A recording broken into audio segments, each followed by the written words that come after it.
சட்டம் மாறி வந்து மண்ணை முட்டும் காலில் சூழ்ந்து கைகள் தட்டும் வாழியவே தென்னவராட்சி திசைகள் எட்டும் நம்மவராற்றல் விண்ணை முட்டும் எட்டு திக்கும் முரசு கொட்டும் வாழியவே. என்னை மன்னித்து விடுங்கள் என்று கேட்பது கூட முறையல்ல. எனக்கு தண்டனை கொடுங்கள், மரண தண்டனை கொடுங்கள்.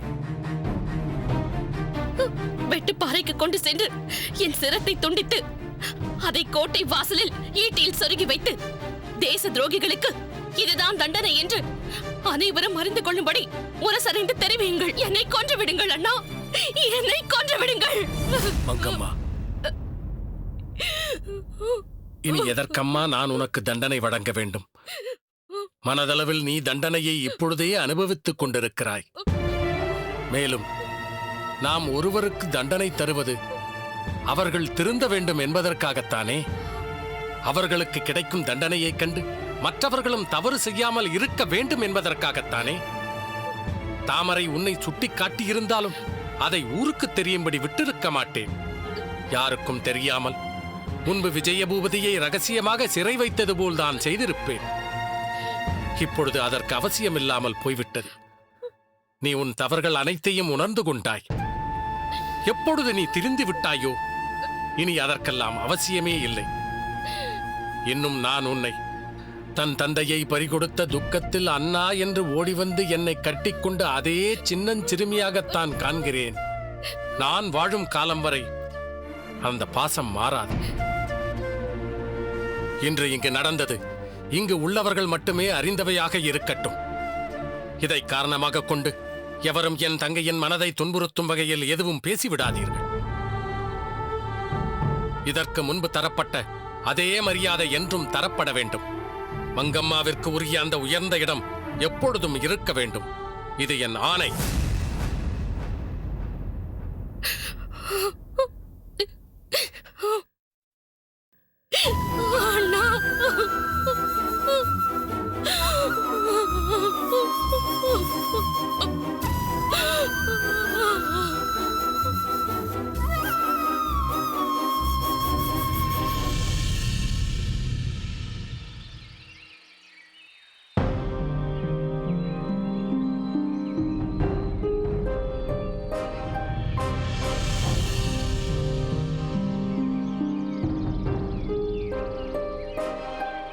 அம்மா,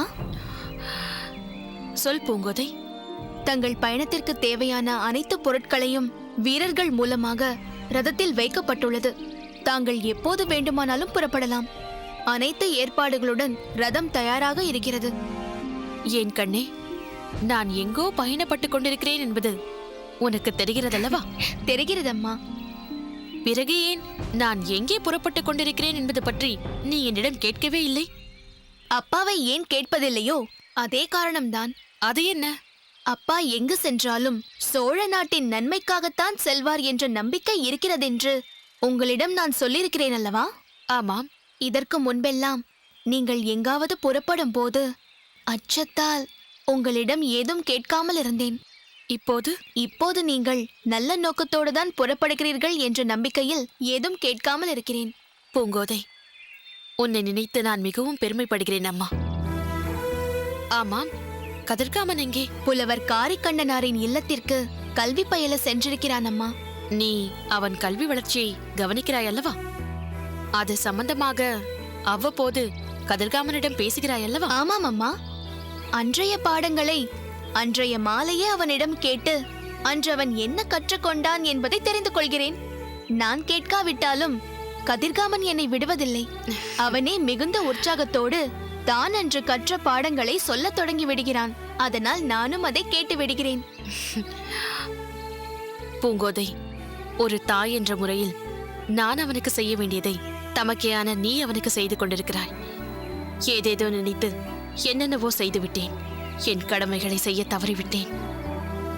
இப்போது எதற்கு அம்மா அதையெல்லாம் நினைத்து சங்கடப்படுகிறீர்கள்? இனி எங்கள் தாயாக எங்களுக்குரியதை செய்வீர்கள் என்ற நம்பிக்கை பிறந்து விட்டது. இதுவே எங்களுக்கு போதும். வணங்குகிறேன் தாயே. வா மாதுரி. தாயே, தாங்கள்... மாதுரி, ஏன் இந்த பரபரப்பு? தாங்கள் எங்கோ பயணப்படுகிறீர்கள் என்று அறிந்து அவசரமாக வந்தேன். தாங்கள் பயணப்படுவதை பற்றி என்னிடம் ஏதும் சொல்லவில்லையே. மாதுரி, ஒரு கட்டத்தில் நான் எங்கு சென்றாலும் எதற்காக செல்வதாக இருந்தாலும் உன்னிடம் மட்டும்தான் சொல்லிவிட்டு போவேன். தேவைப்படும் போது உன்னையும் நான் அழைத்துக் கொண்டு போவேன். இனி நான் எல்லோரிடமும் சொல்லிவிட்டு செல்லலாம் எனும் பணிக்குத்தான் போகிறேன். அதனால் அதை பற்றி உன்னிடம் மட்டும் ரகசியமாக சொல்ல வேண்டிய அவசியமில்லை. தாயே, எனக்கு இங்கு நடப்பது ஒன்றுமே புரியவில்லை.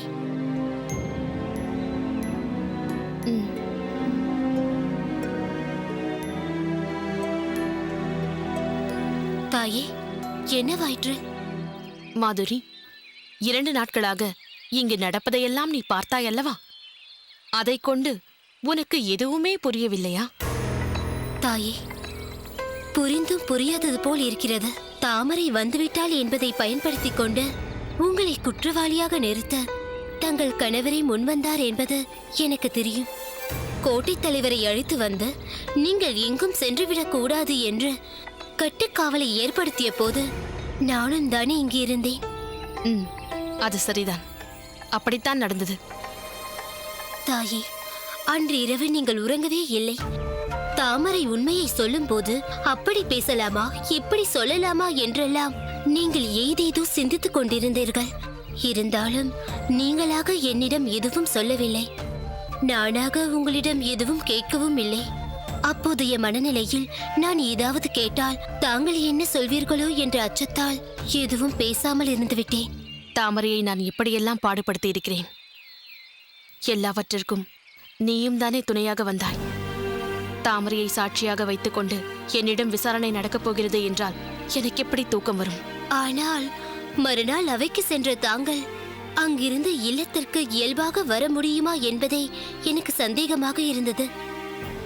ஆனால் தாங்களோ எனது சந்தேகத்திற்கு எதிர்மாறாக எந்த பிரச்சனையும் இல்லாதபடி திரும்பி வந்தீர்கள். இருந்தாலும் தனிமையில் அமர்ந்து கண்ணீர் வடித்துக் கொண்டிருந்தீர்கள். அப்படி ஒரு கோலத்தில் அதற்கு முன் எப்போதுமே தங்களை பார்த்தறியாத நான் திகைத்து போய்விட்டேன். தங்களிடம் வந்து பேச நினைத்தேன். ஆனால் தைரியம் வரவில்லை. அந்த நிலையில் நீ என்னிடம் பேசாமல் இருந்ததுதான் நல்லது. அதன் பிறகு தாங்கள் மாமன்னரை சந்திக்க சென்றிருந்தீர்கள். மன்னரை சந்தித்து விட்டு வந்தது முதல் உங்கள் முகத்தில் பெரும் அமைதி நிலவியது. ஆக மொத்தத்தில் மிகப்பெரிய மாற்றம் நிகழ்ந்திருக்கிறது என்று எனக்கு தோன்றியது. நீ சரியாகத்தான் புரிந்து கொண்டாய் மாதுரி. என்னிடம் ஏற்பட்ட இந்த மாற்றம் உன்னிடமும் வரவேண்டும் என்று நான் விரும்புகிறேன். உன்னை போல் உண்மையாக பணியாற்றக்கூடியவர்களை பார்ப்பது மிகவும் அரிது. நீ எனது பணிப்பெண்ணாக வந்தாலும் எனது தோழியாகவே மாறிவிட்டாய். ஆனால் நான் உன்னை என் தவறான காரியங்களுக்கு துணையாக்கிக் கொண்டேன். இனியாவது நீ நல்லபடியாக வாழ வேண்டும். அதைத்தான் நான் விரும்புகிறேன். தாயே, நான் என்ன செய்ய வேண்டும் என்று சொல்லுங்கள். உங்கள் ஊருக்கு சென்று ஒரு புதிய வாழ்வை தொடங்கு. உன் பெற்றோரின் அனுமதியோடு ஒரு மாப்பிள்ளையை தேர்ந்தெடுத்து நீ திருமணம் செய்து கொள். ஒரு பெண்ணுக்கு பெருமையே ஒருவரை மணந்து ஒரு குழந்தைக்கு தாயாவதில்தான் இருக்கிறது. பெண்மை என்ற நிலை தாய்மை என்பதை அடையும் போதுதான் அது பூரணத்துவம் பெறுகிறது. இரு பிள்ளைகளுக்கு தாயான பிறகும் நான் தாய்மைக்குரிய பண்போடு நடந்து கொள்ளவில்லை. நீயாவது அப்படி நடந்து கொள்.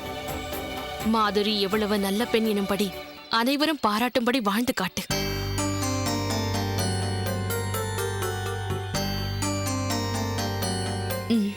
தாயே, எதுவும் சொல்லாதே.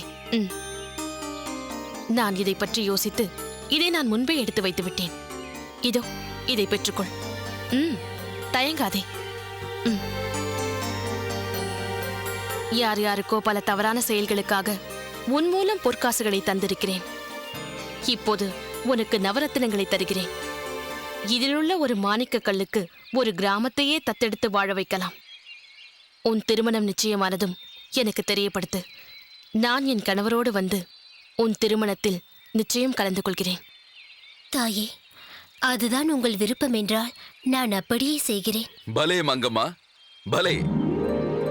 இதைத்தான் நான் உன்னிடம் எதிர்பார்த்தேன்.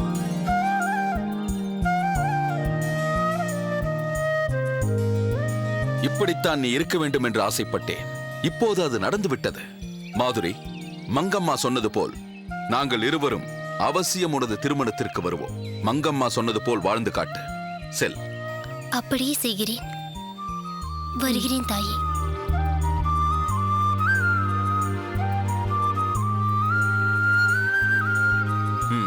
மங்கம்மா, இப்படி ஒரு நாளுக்காக நான் எவ்வளவு காலம் வேண்டிக் கொண்டிருந்தேன் தெரியுமா? நீ சோழ நாட்டிற்கு துரோகம் செய்யும் வகையில் பலவிதமான செயல்களில் ஈடுபட்ட போதிலும், மாமன்னருக்கு விரோதமாக என்னை தூண்டி விடுவதற்கான முயற்சியில் ஈடுபட்ட போதிலும் எனக்கு உன்மேல் கோபம் ஏற்படவில்லை, வேதனைதான் ஏற்பட்டது. இறுதி வரை நீ அப்படியே இருந்துவிட்டால் இந்த வாழ்க்கையே வெறுமையாகி போய்விடுமே.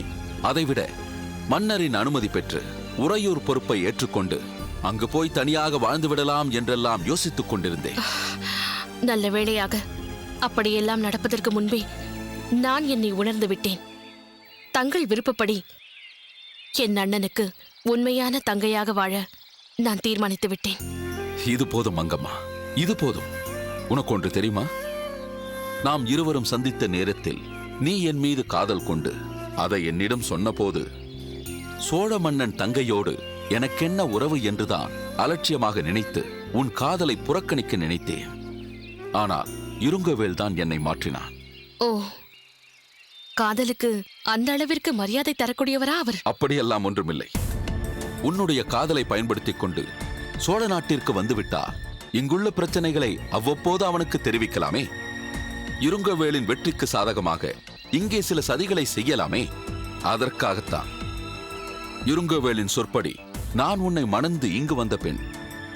நீயும் வேளிர் குலத்திற்கு சார்பாக மாறி எங்கள் திட்டங்களுக்கு துணையாகிவிட்டதா நமது பாதை ஒன்றாகிவிட்டது. நாளடைவில் நானும் உன்னை மனமாற விரும்பத் தொடங்கிவிட்டேன். ஆனால் தாங்கள் என் அண்ணனின் பண்பை கண்டு மனம் மாறிய பிறகும் நான் என் பாதையிலேயே சென்று கொண்டிருந்தேன். ஆனால் என் தாமரை அதை செப்பனிட்டு சரியான முறையில் என் பயணத்தை தொடங்க வழிவகுத்து விட்டாள். அதனால்தான் நான் மீண்டும் ஒரு பயணத்தை இப்போது தொடங்கியிருக்கிறேன். நான் எங்கு போகிறேன் என்று நீங்கள் கேட்காவிட்டாலும் இனி நான் எங்கு சென்றாலும் தங்களிடம் சொல்லிவிட்டுத்தான் நான் செல்வேன். என் தவறுகளுக்கு பிராயச்சித்தம் தேட நான் சேர நாட்டிற்கு செல்கிறேன். நேரில் சென்று நடந்தவை அனைத்தையும் நானே சொன்னால்தான் சேர மன்னருக்கு உண்மை என்னவென்பது புரியும். அதுதான் சரி, அப்படியே செய். நச்சுச் செடியை ஓரிடத்தில் விதைத்து விட்டால் நாமே சென்றுதான் அதை எடுத்தாக வேண்டும். அந்த நல்ல காரியத்திற்காக புறப்படும் நீ வெற்றியோடு திரும்பி வருவாய் என்ற நம்பிக்கை எனக்கு இருக்கிறது. சென்று வா. வருகிறேன் பிரபு.